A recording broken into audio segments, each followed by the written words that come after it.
Hello दोस्तों, स्वागत है आप सभी का मेरे चैनल पे। आज हम नई स्टोरी शुरू करने वाले हैं जिसका नाम है डचेस इन रुइंस। स्टोरी की शुरुआत चांदनी रात को दिखाते हुए होता है जहाँ पे महल पे हमला हो चुका हुआ है। सभी नाइट डचेस को प्रोटेक्ट करने की कोशिश कर रहे हैं। तभी हमारी डचेस को दिखाया जाता है जो गॉड से प्रे करते हुए कहती है, प्लीज मुझे ज्यादा दर्द दिए बिना अपनी बाहों में ले लो, मुझे दर्द के आगे डगमगाने ना दो और ईश्वर आपकी योजनाओं पर विश्वास बनाए रखने और धैर्य रखने में मेरी मदद करें। तभी नाइट कहता है, द्वार खुला है, गद्दारों को गिरफ्तार करो। अगेन हमें डचेस को दिखाया जाता है जो भी सोच रही होती है दर्द कुछ समय के लिए होता है लेकिन धैर्य का फल मीठा होगा। तभी नाइट की आवाज आती है जो कहती है, उसे ढूंढो इस तरफ। तभी एक नाइट कहता है, यही एकमात्र कमरा बचा हुआ है। तभी नाइट के पीछे से उनके लीडर की आवाज आता है जो कहता है, दरवाजा तोड़ दो।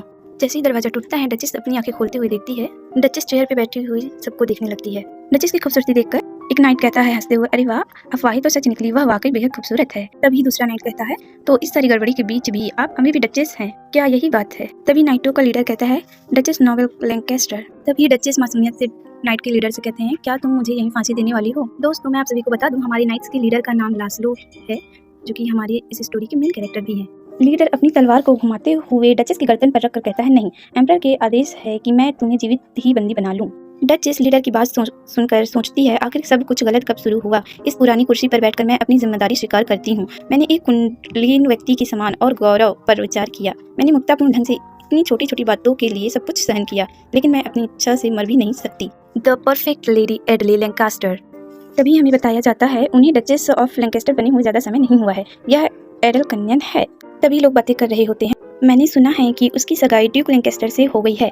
भले ही लैंकास्टर परिवार 4 सबसे प्रमुख परिवारों में से एक हो, फिर भी यह बात अरुचित कार्य है। इतने बूढ़े ड्यूक से शादी करना बिल्कुल सही। इस साल ड्यूक की उम्र, चुप रहो, कोई सुन सकता है। सबसे महत्वपूर्ण बात, देखिए वह कितनी दृढ़ निश्चयी है। ओह माय गुडनेस, क्या उसे इस बात से जरा भी परेशानी नहीं होती? मुझे नहीं पता कि वह क्या सोच रही है। काउंट कैनियन की इकलौती बेटी एडल कैनियन इस साम्राज्य में 4 असाधारण रूप से शक्तिशाली परिवार है।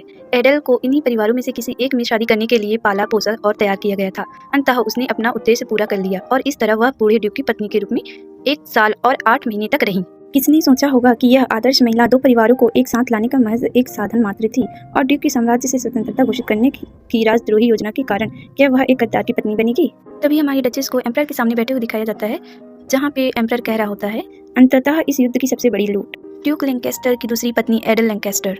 मैं जीवन भर एक ही उद्देश्य के लिए पैदा हुआ और पला बढ़ा। मैं जहाँ खड़ी थी वहीं गिर पड़ी क्योंकि मुझे भागने से बहुत डर लग रहा था। मैं फर्श पर अपनी मौत का सामना करने के विचार को सहन नहीं कर सकती थी, इसलिए मैंने अपनी व्यर्थ की इज्जत बचाने के लिए एक पुरानी कुर्सी खींच कर बैठने के लिए ले आया। शायद यही मेरे पास बचा हुआ सब कुछ है, लेकिन फिर भी मैं अंत तक हार नहीं मान सकती। तभी हॉल में लोग कहने लगते हैं, योर मैजेस्टी, इस विश्वासघाती अपराधी को मेरे हवाले कर दीजिए। तभी दूसरा व्यक्ति कहता है, नहीं, मैंने शायद उससे कहीं ज्यादा दुश्मनों की जान ली है। तभी डचेस कहती है, सर इस ओल्ड विडोवर पर कुछ दया कीजिए। तभी हॉल में सब बातें करने लगते हैं, हम ड्यूल के जरिए यह क्यों नहीं तय कर लेते हैं कि कैदी किसे मिलेगा? लोगों की बातें सुन डचेस कहती है, मुझे लगता है कि यहाँ किसी के पास भी थोड़ी सी भी गरिमा नहीं बची है। तभी लोग बातें करने लगते हैं, कहते हैं, लेकिन यह समझ में आता है, एडल लैंकास्टर को कुलीन वर्ग की आदर्श महिला के रूप में सराहा गया। अब तो वह एक गुलाम से ज्यादा कुछ नहीं है, इसीलिए अब पीछे नहीं हटना चाहिए। तभी हमें सम्राट यानी कि एम्परर डेमार्कस ड्यूरेन को दिखाया जाता है, जो कहता है, मैं तो लगभग भूल ही गया था कि विद्रोह की दबाने में सबसे बड़ा योगदान देने वाला व्यक्ति यही खड़ा है। क्या यह सही नहीं है? मुझे बताओ लास्लो। तभी एम्परर कहता है लास्लो से, क्या आपको किसी महिला की आवश्यकता नहीं है? यदि आप चाहे तो मैं युद्ध की सबसे बड़ी लूट तुम्हें दे दूंगा। तभी लोग बातें करने लगते हैं, उसने गलत आदमी से शादी कर ली और अब उसकी जिंदगी बर्बाद हो गई है और वो आम आदमी तो खूब तरक्की कर रहा है ना।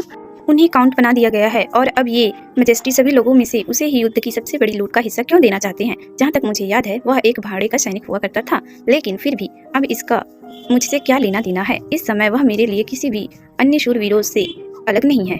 लेकिन जिस आदमी ने मुझे यहाँ लाया, लास्लो क्रीसस, एम्परर के सबसे बड़े भाड़े के सैनिकों के संघ की लीडर कैलियोपी में, और वह व्यक्ति जिसे उसकी सैन्य उपलब्धियों के कारण महज 27 वर्ष की आयु में महत्वपूर्ण दर्जा दिया गया था, परंपरागत नोबल वर्ग के लिए वह अब तक का सबसे बड़ा खतरा है। एम्परर के पक्ष में नवधनी रईसों के बीच, हालांकि मैंने जो सुना है उसके अनुसार कुलीन लोग भाड़े के सैनिकों को अपराधियों की तरह मानते हैं। उसे नीचा समझो और उसके साथ आम आदमी जैसा व्यवहार करो। तभी लास्लो कहता है, मुझे यकीन नहीं है, हालांकि मेरी नौकरानियों की कमी है। लास्लो की बातें सुन एम्परर तो जोर जोर से हंसते हुए कहता है, क्या आप यह कह रहे हैं कि आप उस महिला को जो अभी डचेस थी नौकरानी के रूप में इस्तेमाल करना चाहते हैं? क्या आप उस महिला को नौकरानी के रूप में इस्तेमाल करना चाहते हैं जो कभी डचेस रह चुकी है? एम्परर की बात सुन लास्लो कहता है, मुझे इसकी कोई और जरूरत नहीं है। लास्लो की बात सुन एम्परर जोर जोर से हंसते हुए कहता है, अच्छा है, बहुत अच्छा है। मैं एडल लैंकास्टर को लास्लो क्रीसस की गिनती करने के लिए धन उपलब्ध कराऊंगा, जिसे और अधिक नौकरानियों की आवश्यकता है। एम्परर की बात सुन डचेस कहती है, ऑल पावरफुल पारा, क्या धैर्य रखने का यही परिणाम होता है? तो ऐसी ही वीडियोस देखने के लिए मेरे चैनल को लाइक शेयर और सब्सक्राइब करना बिल्कुल भी ना भूलिए।